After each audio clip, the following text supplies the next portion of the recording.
João, capítulo 14, a partir do versículo 25.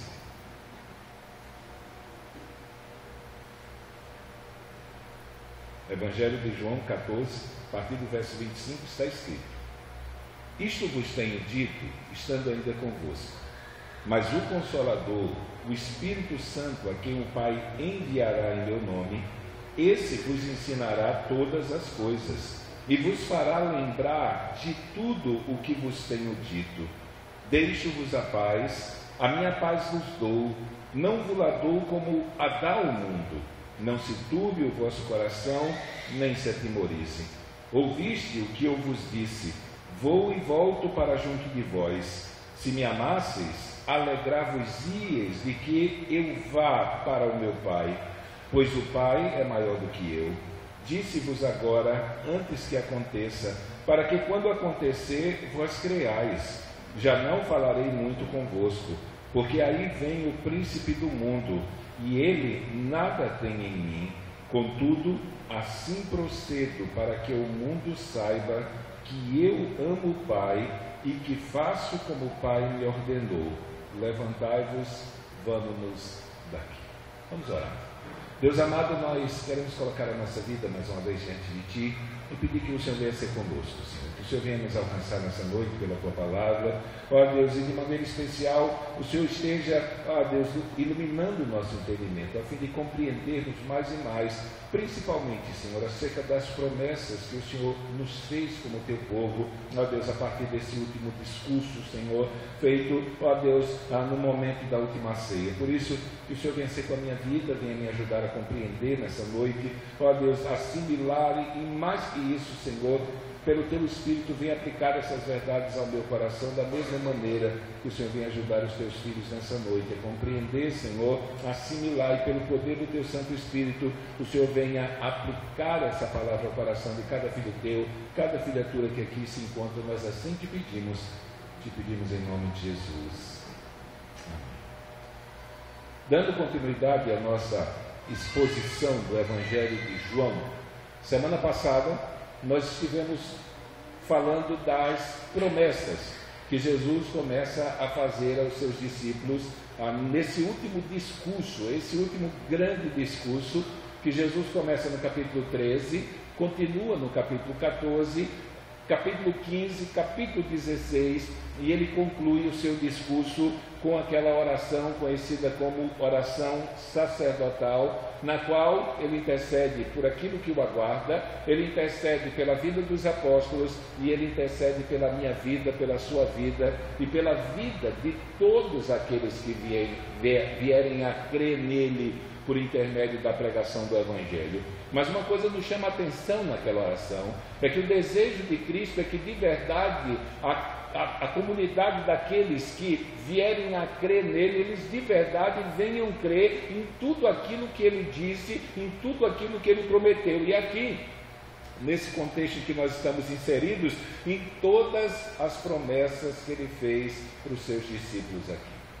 Ele estava, como relembramos aos irmãos, para caminhar rumo à cruz. Chegou o momento de separação e uma certa ansiedade estava permeando a vida dos discípulos. E a partir do capítulo 14, Jesus começa a conferir, a conceder aos discípulos e a anunciar aos discípulos promessas que trariam conforto ao coração deles. Jesus diz: eu vou ter que ir para junto do meu Pai, para onde eu vou vocês não podem ir. Aqui ele vai tornar mais claro para onde ele está indo, mas os discípulos iriam depois. Enquanto esses discípulos dele não pudessem ir para o lugar para onde eles estavam indo, então Deus deixaria uma obra para eles realizarem. E para que essa obra fosse realizada, era necessário que eles fossem auxiliados, que eles fossem ajudados por força das fraquezas inerentes ao pecado, as fraquezas inerentes à corrupção do pecado que opera na nossa vida. Era necessário uma ajuda do alto para que os discípulos, para que os apóstolos conseguissem dar continuidade à obra que Jesus começou. Então Jesus prometeu, ele teria que partir, mas ele voltaria para buscar aqueles que são seus, e é nessa expectativa e é nessa esperança que nós, até o dia de hoje, como discípulos dele, vivemos. A única coisa que nos traz conforto, que nos traz esperança, que nos traz segurança, que nos traz satisfação plena, que nos traz alegria, é sabermos que ele vai voltar para nos buscar. Se tirar isso da igreja, todas as expectativas, esperanças e fundamentos da firmeza da igreja simplesmente se esvaem. Então toda a expectativa da nossa vida e da nossa existência é vivida em função da expectativa e da esperança daquele dia glorioso em que encontraremos com o Senhor Jesus Cristo. E para que nós possamos começar a caminhada, e para que essa caminhada possa ser mantida cumprindo aquilo que é a vontade de Deus para a nossa vida, e para que essa carreira que Deus propôs para nós possa ser de verdade completada, Jesus nos envia outro Consolador, o Espírito da verdade, ou Espírito de verdade, como está escrito lá no versículo 16, quando ele vai dizer: eu rogarei ao Pai, e ele vos dará outro Consolador, a fim de que ele esteja para sempre convosco. E esse outro não pode ser outro a não ser uma pessoa, e uma pessoa divina. Ele virá substituir nesse sentido Cristo, sendo instrumento para que a sua obra possa ser continuada. Isso nós vimos mais claro na introdução do livro de Atos dos Apóstolos, quando Lucas diz que no Evangelho de Lucas começou a ensinar, começou a apresentar, a registrar não apenas aquilo que Jesus começou a fazer, mas também a ensinar. Então, na verdade, no Evangelho nós temos o registro do início da obra que Jesus veio realizar. A partir de Atos dos Apóstolos, nós vemos a continuidade dessa obra, por intermédio da qual ele usa a sua igreja, ele usa a sua comunidade de discípulos, que por sua própria capacidade, sua própria força, suas próprias habilidades, sua própria inteligência, são totalmente incapazes de realizá-la. Mas para que essa obra pudesse ser realizada com todos os limites de fragilidades, fraquezas e problemas que a nossa natureza corrompida possa trazer sobre nós, ele envia o outro Consolador. Ele envia o Espírito da verdade. Ele envia outro semelhante a ele, a fim de que essa obra possa ser consumada. Nós temos uma luta muito grande com alguns grupos de seitas que não concebem a ideia do Espírito Santo como uma pessoa. E normalmente um dos argumentos que nós usamos em termos de exegese é justamente o sentido usual, como essa palavra é comumente, essa expressão é comumente usada, né? Aqui ele vai enviar outro da mesma espécie, outro do mesmo tipo. Nós vemos isso mais claramente no trocadilho que Paulo faz em Efésios, em Gálatas capítulo 1, verso 6, quando ele diz: eu admiro-me que tão depressa vos desviastes da graça de Cristo para outro evangelho. Outro ali é um evangelho diferente daquele que Paulo pregou. E ele vai dizer o qual não é outro, e aí esse outro não é o verdadeiro, esse não é o verdadeiro. Então existe duas palavras que são usadas para determinar, de maneira comum, não é sempre que isso acontece, mas a referência a algo ou alguém semelhante, ou algo ou alguém totalmente oposto. E aqui Jesus Cristo está falando de um outro Consolador, um outro ajudador que é semelhante a ele. A palavra ajudador talvez aqui fosse a tradução mais correta a ser colocada, mas por força do contexto, desse momento de ansiedade em que os discípulos estavam vivendo, por força do anúncio de Cristo que iria deixá-los, então se achou melhor, dentro do contexto, traduzir por Consolador. Mas esse, o Espírito da verdade, o Espírito Santo de Deus, ele é possuidor de todas as qualidades, de todas as virtudes e de todos os atributos que Jesus Cristo possui. Ele veio para ajudar o seu povo, para auxiliar o seu povo, o povo de Cristo nas suas fraquezas, a fim de que eles possam continuar realizando a obra que Jesus os ordenou realizar. Então aqui nessa porção das Escrituras que nós estamos lendo, Jesus Cristo ele vai nos apresentar algumas qualidades ou algumas funções que esse Espírito Santo ele irá operar na vida dos discípulos de Cristo, a fim de que eles possam dar continuidade a essa obra que Jesus ordenou-os a fazer. Aqui no texto a obra ela não está tão clara, mas se nós reportarmos aos textos que são chamados de grande comissão, Marcos capítulo 16, verso 15 ao 18, quando é dada a ordem para eles pregarem o Evangelho a toda criatura, quando em Mateus 20, a partir do versículo 18, ele diz: toda a autoridade me foi dada no céu e da terra, portanto ide por todo o mundo e fazer discípulos em todas as nações, batizando-os em nome do Pai e do Filho e do Espírito Santo, e ensinando-os a guardar todas as coisas que vos tenho ordenado. Já no Evangelho de Lucas, capítulo 24, verso 44 em diante, Jesus Cristo faz um resumo da mensagem do Evangelho, e no final, se eu não estou enganado, no versículo 49, ele se volta para os discípulos e diz: vocês são testemunhas dessas coisas, e vocês devem pregar o arrependimento e a conversão a Deus, a remissão de pecados, o perdão dos pecados para aqueles que se arrependeram, começando em Jerusalém. Temos em João 20, 21, Jesus dizendo para os discípulos: assim como o Pai me enviou, eu vos envio a vós. E aí vem o texto célebre que precede o cumprimento dessa promessa que ele fez aqui.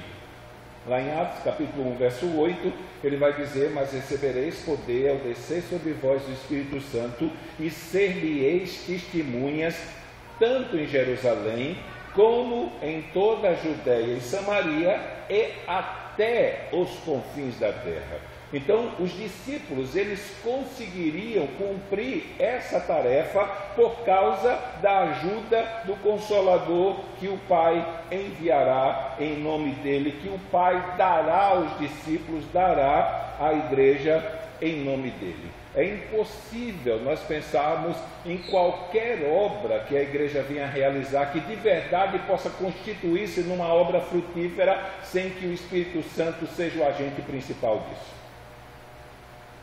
Sem que o Espírito Santo seja o guia, sem que o Espírito Santo seja o condutor e o efetivador para que de verdade as coisas aconteçam como a palavra de Deus nos ordena e estabelece para que seja feito. Então, todas as vezes, em todas as situações, em todas as circunstâncias, que nós venhamos a fazer qualquer coisa para a obra de Deus, para a obediência à vontade de Deus, e de alguma maneira essa obra se estabelecer, e de alguma maneira o fruto do nosso trabalho vir a surgir, então toda honra, toda glória, todo louvor, toda ação de graça pertence unicamente a Deus.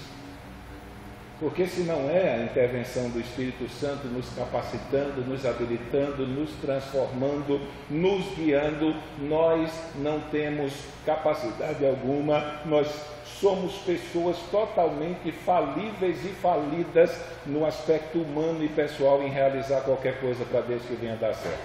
Então era necessário que outro ajudador viesse, porque os discípulos eram pecadores. Todos os discípulos que viriam depois são pecadores, são imperfeitos, são limitados, são corrompidos, foram aceitos por Deus na sua família no amado, por causa da obra de Jesus Cristo, por causa do sangue de Jesus Cristo que trouxe perdão e purificação, e mais nada. Então, para que essa obra fosse continuada, era necessário que houvesse um auxiliador, houvesse um ajudador, como Paulo vai dizer em Romanos 8, 28, que ele veio para nos auxiliar nas nossas fraquezas. E Paulo usa um exemplo bem pequeno, não é? Paulo vai dizer: nós não sabemos orar como convém. Eu fico profundamente espantado quando eu vejo alguns artigos e alguns livros ensinando como fazer uma oração poderosa, como fazer uma oração eficaz, como fazer uma oração que Deus responde, Eu fico preocupado com essas coisas, ainda que eu não ignoro a realidade de que a maior parte das nossas orações não são respondidas por causa da nossa ignorância bíblica. Pedis e não recebeis porque pedis mal. Então, nesse sentido, boa parte daquilo que pedimos a Deus nunca vai ser respondido, porque nós estamos pedindo de uma maneira e para um propósito e para um objetivo contrário àquele que vem a redundar em glória para Deus. Então, nesse sentido, nós não devemos esperar que tal oração, por mais fervorosa que seja e por mais crença que nós temos que Deus é poderoso para fazer aquilo que estamos pedindo, porque ela não está sendo dirigida de forma correta a Deus. Mas uma coisa nós sabemos, que a única maneira de nós acertarmos da vontade de Deus nas nossas orações é se o Espírito Santo ajudar.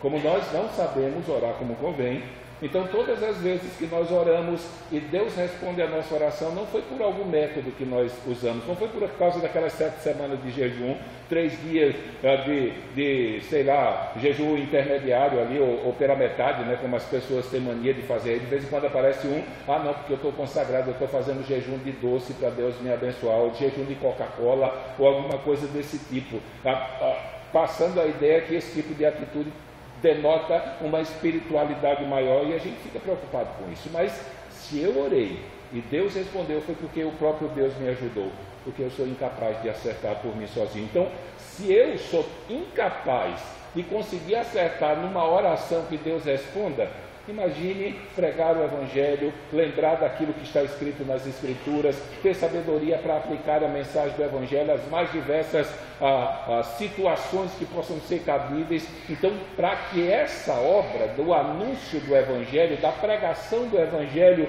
e o ensinamento verdadeiro da palavra de Deus pudesse ser transmitido, Deus envia o Consolador, Deus envia o ajudador a pedido do seu Filho. Ele diz: eu vou solicitar o Pai. Há uma diferença muito grande quando Jesus diz eu vou pedir, e quando ele diz para os discípulos que eles têm que pedir.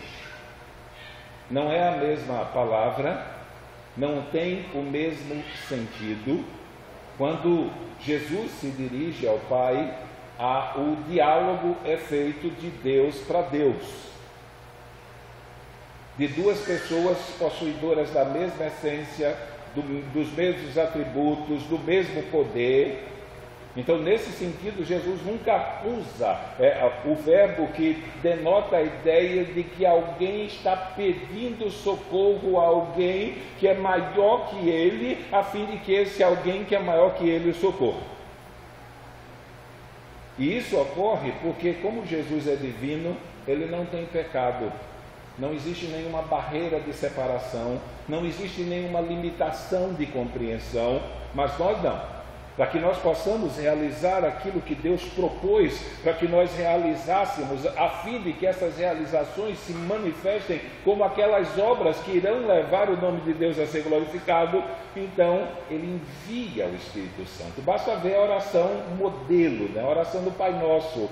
A oração começa exaltando a Deus, preocupado com a glória de Deus, com a honra do nome de Deus, com o estabelecimento do padrão do reino de Deus, para depois vir as nossas petições e, por último, a nossa confissão de pecado, a nossa consciência de que nós vamos receber aquilo que estamos pedindo como um favor de Deus. E aí Jesus lembra que o princípio maior para que Deus me escute é o tipo de atitude que eu tenho para aqueles que me ofendem. Então, se eu sou uma pessoa que não consigo perdoar os outros, logo eu jamais devo imaginar a possibilidade de que Deus tenha me perdoado, e como consequência disso Ele não é meu Pai Celestial, e como não é o meu Pai Celestial, então as portas do céu estão fechadas para mim, não adianta orar, Ele não vai responder.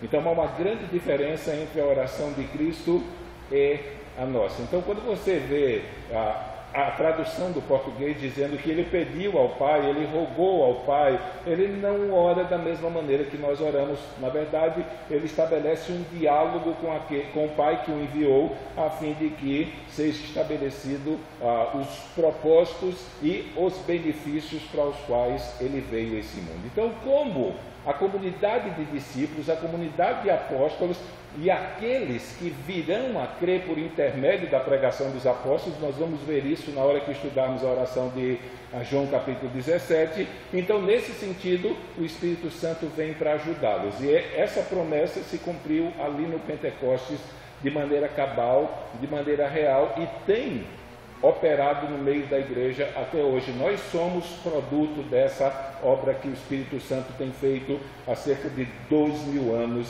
aqui nesse mundo. Então, aqui nessa passagem existem algumas verdades que são ditas acerca do Espírito Santo e da função que ele terá nesse propósito de guiar os discípulos para que eles façam a vontade de Deus. Então, a primeira coisa que é dita aqui e é apresentada mais uma vez, como foi lá no versículo 16 e 17, é a pessoa do Espírito Santo. Então, é inconcebível nós pensarmos uma vida cristã desassociada de uma dependência total da pessoa dele. Não podemos imaginar uma vida cristã frutífera se nós desprezamos a realidade de uma vida de comunhão com esse Espírito, com o Espírito Santo que veio nos ajudar, nos auxiliar. Ele vai dizer, mas o Consolador ou o Ajudador, o Espírito Santo, a quem o Pai enviará em meu nome, primeiro, ele vos ensinará todas as coisas. E aí nós precisamos entender se todas as coisas dentro do contexto dos ensinamentos que Jesus havia feito aos discípulos. Não basta somente saber o que Jesus disse. O nosso grande desafio aqui é compreender o que ele quis dizer com o que ele disse. E nesse sentido, para os discípulos, a coisa era muito mais fácil do que para nós. Nós estamos há cerca de 2000 anos da vinda de Jesus Cristo. Nós reconhecemos que, historicamente, apesar de não haver um processo evolutivo da criação, mas existe um processo evolutivo da linguagem. Aquilo que significava uma palavra há vários anos atrás, ela pode não significar a mesma coisa hoje. Um exemplo claro, nós temos uma tradução da Bíblia, que é a tradução revista e corrigida de 1969, não faz muito tempo. 79, 89, 99, 2000, 2009, vai fazer 60 anos. E aí você vai em 1 Coríntios capítulo 3, está lá, a caridade é. E você pega uma Bíblia atualizada, está o amor, e você se pergunta por que mudou, por que lá em 69, 70, 1970 era caridade e agora é amor, porque a palavra caridade hoje não tem o mesmo sentido que tinha 60 anos atrás. Não tinha. Caridade é uma coisa que você faz hoje pensando em termos religiosos com o propósito de alcançar benefícios espirituais da parte de Deus no futuro. Infelizmente, parte da igreja evangélica tem caído nesse laço hoje, né? Transformado a prática de obras sociais num fim maior do cristianismo. Mas as boas obras, elas devem surgir. Então a palavra caridade não cabe. Cabia naquela época, porque fazer caridade para alguém era fazer o bem sem olhar quem. Era fazer o bem por fazer o bem, por ser a natureza do bem necessária. Mas hoje em dia não, então a palavra foi tirada. Agora imagine, se há 60 anos atrás nós temos esse problema, imagine há 2000 anos atrás. Segundo é o contexto em que eles viviam, que é uma realidade de vida totalmente diferente, tanto em termos culturais, a cultura oriental, a maneira deles verem o mundo é totalmente diferente da nossa. No que diz respeito à língua, eles não falavam português, e nem tampouco os textos do Novo Testamento foram escritos em português, né? Eles foram escritos em grego koiné. Alguns estudiosos aí tentam empurrar um hebraico ou um aramaico lá em Mateus, e se você ler isso em algum comentário, pode jogar fora que não existe nenhum manuscrito, nem um só pedaço de papiro ou de pergaminho que tenha uma só linha do Novo Testamento escrito em hebraico ou em aramaico. Então qualquer tipo de discussão acerca disso disse, você pode deixar fora. E aí a gramática é diferente, algumas ações que existem na língua que a Bíblia foi escrita não existem no português, e aí a gente tem um trabalhão muito grande. Então, somente saber o que Jesus disse não vai trazer ao nosso conhecimento de maneira geral. Em alguns casos, assim, textos que nós precisamos de uma definição, a compreensão clara disso. Nós precisamos da ajuda do Espírito Santo, primeiro para nos estimular a continuar tentando. Porque algumas pessoas, quando são expostas a essas dificuldades, elas dizem, se eu já não li a Bíblia e estudar, é que eu não vou mais. Uma pessoa que diz isso, primeiro, ela pode estar num estado de debilidade espiritual por estar trocando os valores do reino. Mas segundo, isso pode ser uma consequência natural de alguém que está no meio do povo de Deus, sem ser povo de Deus, sem ter o Espírito Santo habitando nele. Porque um dos propósitos do Espírito Santo é gerar no coração de um convertido o desejo de conhecer a palavra de Deus, de ouvir a palavra de Deus, guiando a vida desse convertido. Na verdade, é a maneira pela qual o Espírito Santo nos guia.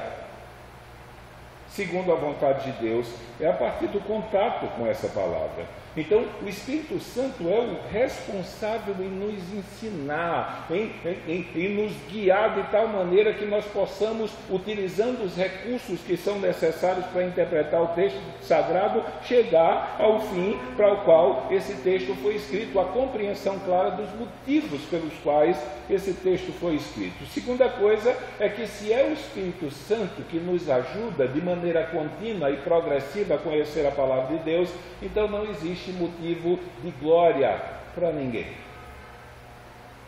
Não existe. Na última vez que eu estive fazendo mestrado, me deparei com um aluno que ele queria fazer o mestrado para ter um diploma de mestre. E eu fui perguntar para ele, mas por que você quer um diploma de mestre? É porque isso vai fazer com que a igreja respeite mais a gente. E eu queria mostrar para ele que todo o nosso esforço em aprender é para que nós possamos servir mais a Deus e não receber glória. Porque se conseguimos crescer mais no conhecimento, crescemos por causa da intervenção dele, por causa da operação do Espírito Santo, por causa da capacitação que o Espírito Santo nos dá.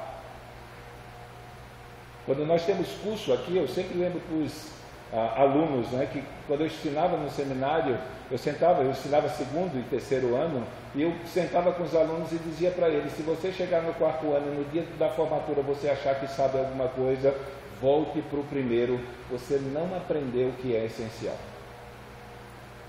Então, nesse sentido, essa ação do Espírito Santo nos fazendo crescer no conhecimento, e aqui de maneira contínua, isso vai servir de base para que nós não nos deixemos levar pelo sentimento de orgulho que nós sabemos principalmente tudo a verdade, né? Vez por outra, nós nos deparamos com pessoas que abrem a boca para dizer que conhecem a verdade.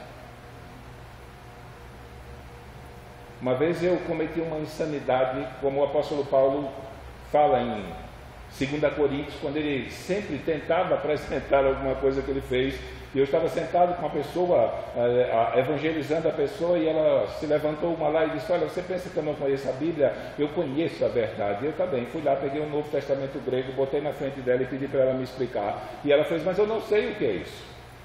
Eu disse, mas você não disse que conhece a verdade? Então aqui está a verdade para você me ensinar. Então é complicado lidar com esse tipo de situação. Às vezes o velho Adão sobe para respirar e nós caímos nesse laço, mas até para aquilo que aprendemos, até para o nível de conhecimento que nós temos, se o temos, as capacidades, as habilidades e os meios que foram munidos para que nós chegássemos lá, a glória pertence a Deus. A glória pertence a Jesus Cristo. A glória pertence ao Espírito Santo, que tem conduzido a nossa vida, a fim de que nós possamos cada dia servir ao Senhor melhor. Então, se aprendemos alguma coisa, não aprendemos porque somos mais inteligentes do que os demais, gente. Foi graça. Foi graça. E somente a graça de Deus sobre a nossa vida. Segundo, ele vai dizer aqui que o Espírito Santo é aquele que fará os discípulos recordar as palavras dele. Jesus o tempo todo está tentando mostrar aos discípulos que o conforto e o consolo que eles precisam para suportar as dificuldades da caminhada e da obra que eles teriam que realizar está intimamente relacionado a eles levarem a sério aquilo que Jesus ensinou e prometeu. Então, nesse sentido, a nossa vida e toda a estabilidade da nossa vida, da nossa fé, ela estará bem ou mal de acordo com a atitude que nós teremos para com aquilo que Jesus fez e prometeu. Boa parte das vezes que nós temos que aconselhar um cristão que está sofrendo, ele está sofrendo porque ele está tentando fazer uma leitura da sua vida ignorando todas as promessas que Deus fez para ele na sua palavra. Paulo vai dizer em 2 Coríntios capítulo 7, que nós somos o povo que anda por fé e não por vista. A nossa vida, a nossa estabilidade, a nossa alegria, a nossa firmeza deve-se às convicções que nós temos acerca daquilo que a palavra de Deus ensina e promete. Então, nesse sentido, não importa se o mundo está desmoronando diante dos nossos olhos, nós estamos seguros. Não importa se as armadilhas do diabo estão armadas tentando nos seduzir, o Espírito Santo vai nos lembrar. O Espírito Santo, se temos a verdade de Deus em nossas mentes e os nossos corações, vai nos lembrar. Lembre que a palavra está sendo dita aqui para um grupo de pessoas que caminhou com Jesus e ouviu os ensinamentos de Jesus cerca de 3 anos a 3 anos e meio. E agora chegou o momento em que Jesus vai partir e esse contato direto deixará de ser estabelecido visivelmente. E agora o Consolador, ele vai trabalhar na vida desses que ouviram de Cristo os seus ensinos, suas promessas e viram em Cristo a sua divindade, o seu poder, e agora eles estarão prontos para saberem o que dizer, saberem o que anunciar, como dizer e como anunciar, por força da ajuda do Espírito Santo que está nele. Então, nesse sentido, a fé que nós temos e a constância e a firmeza e a grandeza dessa fé, ela se manifesta através da ajuda do Espírito Santo, o Espírito da verdade nos guiando, nos iluminando e nos fazendo compreender a verdade de Deus e aquilo que Jesus queria nos ensinar e aquilo que Ele nos prometeu de verdade quando Ele fez os seus discursos e ensinou aos discípulos. Então Ele iria lembrar. E uma coisa é básica, eu só posso me lembrar daquilo que já está lá. Só pode ser trazido à minha memória aquilo que me dá esperança se as verdades, os princípios estiverem plantados lá. Por isso que nós batemos sempre nessa tecla, que é necessário que nós leiamos as Escrituras. É necessário que não apenas leiamos as Escrituras, porque a partir da leitura bíblica nós sabemos o que está escrito, mas não sabemos o significado daquilo que está escrito. É necessário que nós meditemos na palavra de Deus, que é justamente esse ato através do qual nós nos devotamos sobre o texto para descobrir o que de verdade ele está ensinando. E depois, para que essas verdades estejam continuamente na nossa mente, é necessário que nós preguemos essas verdades. Nós preguemos. Quando nós pensamos no estudo de outra língua, o processo é: eu leio,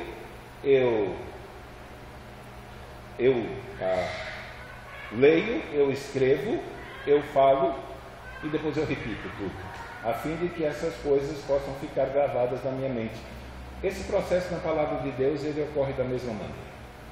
Então eu leio as Escrituras, eu estudo as Escrituras e eu prego para as outras pessoas, eu falo para as outras pessoas aquilo que eu li, aquilo que eu estudei. Quanto mais eu falar para as outras pessoas aquilo que eu li, aquilo que eu estudei, mais essas verdades vão estar firmes na minha mente. E aqui o Espírito Santo é aquele que, por causa das nossas fraquezas e por causa das nossas fragilidades e por causa dos limites que foram impostos à minha mente por força da corrupção do pecado, Ele está lá para trazer as coisas à minha mente, Ele está lá para organizar as ideias da minha mente e está lá para me ajudar a transmitir essas verdades. Lembre que Jesus...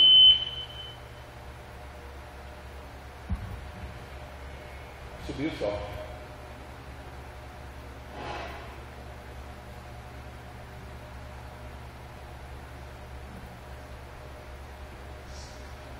Lembre que Jesus disse a seus discípulos que quando eles estivessem diante das autoridades, eles não precisavam se preocupar com o que iriam falar, porque o Espírito Santo colocaria na boca deles as palavras que deveriam ser ditas. Só que não é mágica. É a bateria. Só um pouquinho.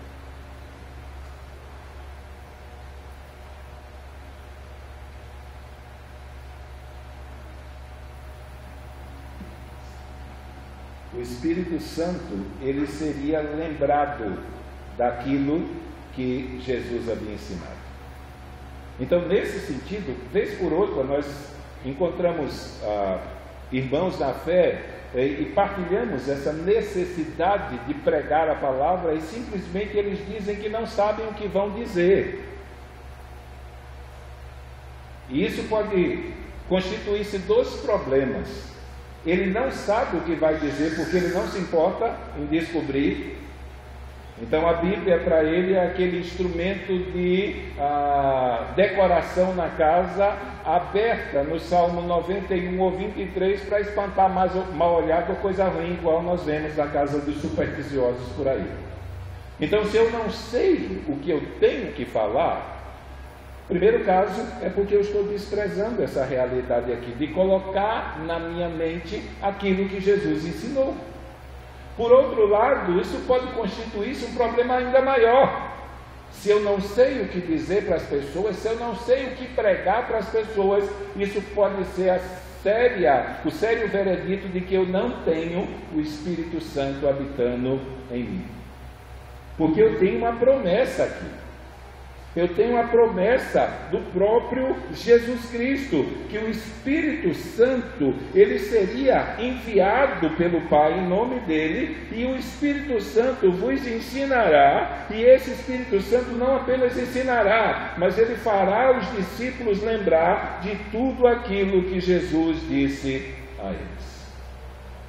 Então é uma promessa maravilhosa para o cristão. Nós temos a palavra de Deus, e as nossas limitações não são um empecilho para que nós possamos partilhar as verdades de Deus com as outras pessoas. Eu só tenho que conhecer as verdades. Ou como Jesus disse em outro lugar, eu preciso ter a palavra em mim. E ao tê-la, eu preciso guardá-la. Aquele que tem os meus mandamentos e os guarda, esse me ama. E o Pai vai amar ele, e eu também vou amar. Então, aquele que tem os mandamentos e guarda, ele tem e guarda por causa da ajuda do Espírito Santo. Mas nós não podemos negar a realidade que para que o Espírito Santo ajude os discípulos, é necessário que a palavra de Deus esteja lá. Ele não vai chegar no ouvido de um preguiçoso que não lê as Escrituras e não se importa com isso e vai dizer a palavra de Deus para ele. Jesus disse que ele vai lembrar o que ele disse. E para que eu seja lembrado pelo Espírito Santo, é necessário que eu semeie a palavra de Deus na minha mente e no meu coração. E aí vem uma consequência dessa realidade, dessa operação do Espírito Santo, lembrando os discípulos, ensinando os discípulos e aplicando essa palavra de maneira cabal às suas vidas. Ele vai dizer no versículo 27, eu deixo-vos a paz, a minha paz vos dou, não vos la dou como o mundo a dá, não se turbe o vosso coração, nem se atemorize. Ele termina aqui no versículo 27 da mesma maneira que ele começa o capítulo, demonstrando claramente que todas as promessas que Ele tem feito para os seus discípulos, todas as promessas que Ele tem feito para o seu povo, é para que o seu povo possa gozar de uma paz que o mundo não pode dar. Como as pessoas gozam de paz nesse mundo? Normalmente a paz do mundo, ela exige que você se abstenha de problemas. A paz do mundo, ela exige muitas vezes que você desista de lutar. Mas aqui não. A paz que Jesus oferece independe do tipo de experiência que eu possa ter na minha caminhada ou do tipo de problemas que eu tenha que lidar. Não importa o que me aguarde na caminhada, não importa o que me aguarde no cumprimento da carreira que Deus me deu, eu vou estar sempre em paz. E quando Jesus fizer a oração, lá no capítulo 17, é que você entende isso. Ele diz para os discípulos: o mundo vai odiar vocês. Lá no Sermão do Monte ele diz que o mundo vai perseguir vocês. O mundo vai maltratar vocês. Vai dizer de vocês coisas horríveis. Em outros lugares, o mundo vai matar vocês. Mas uma coisa ele promete: não importa se o mundo vai lhe perseguir, não importa se o mundo vai lhe maltratar, não importa se o mundo vai lhe matar, eu deixo a minha paz para vocês. Uma paz que o mundo não pode tirar. Porque os sofrimentos e as tribulações dessa vida não podem afetá-la. Talvez uma passagem das Escrituras que mais exponha essa realidade da paz que Cristo nos oferece e a segurança que Ele dá aos seus discípulos, que a operação e o trabalho do ajudador será tão eficaz que nada, absolutamente nada, irá impedi-los de encontrá-lo novamente na sua vida e no seu reino. Lá em Romanos capítulo 8, versículo 37 e diante, existe uma porção das Escrituras que foi transformada num cântico, e o cântico pega justamente a porção do texto que fala dessa segurança. Ela diz: quem nos separará do amor de Cristo?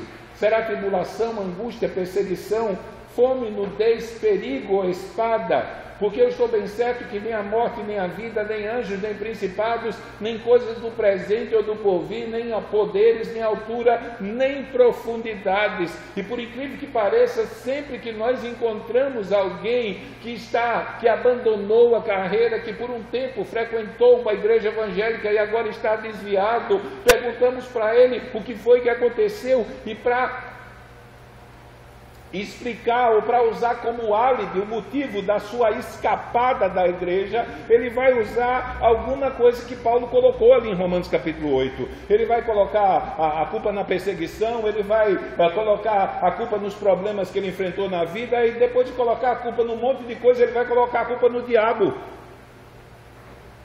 Mas Paulo diz lá que ainda que exista uma criatura que Deus criou e não disse para a gente, ainda que ela se levante, nada, absolutamente nada poderá mais nos separar do amor de Deus que está em Cristo Jesus, nosso Senhor.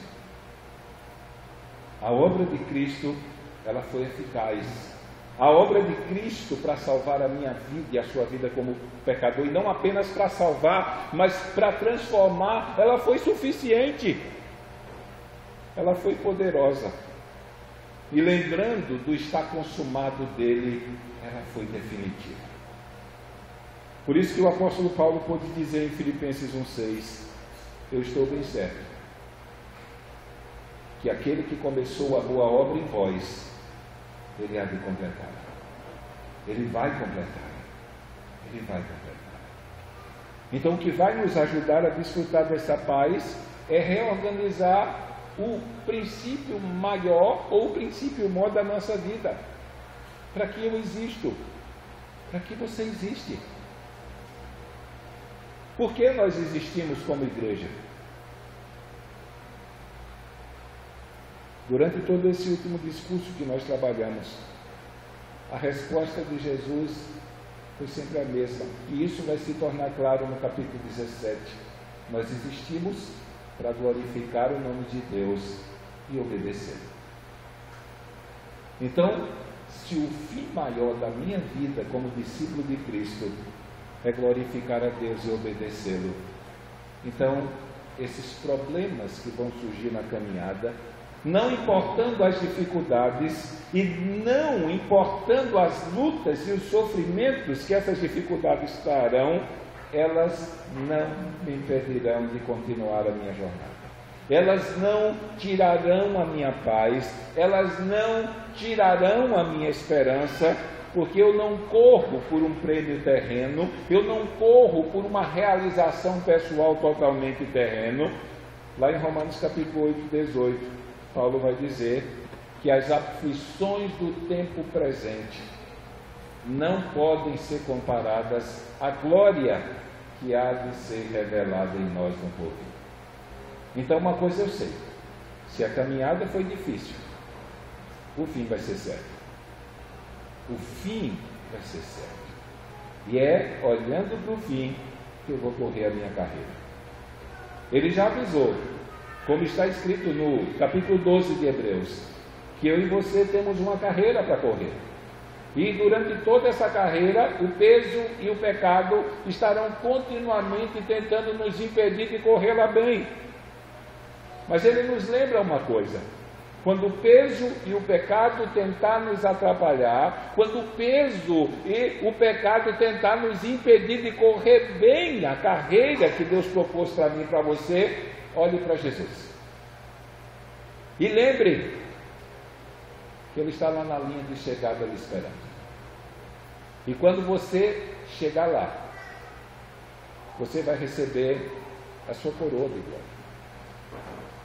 Você vai se tornar possuidor daquele tesouro do céu, que ladrão não pode roubar, que ferrugem não pode estragar, nem traça pode roer. E dessa vez, ele será definitivo, ele será para sempre, ele será eterno, seu com o Senhor lá no céu.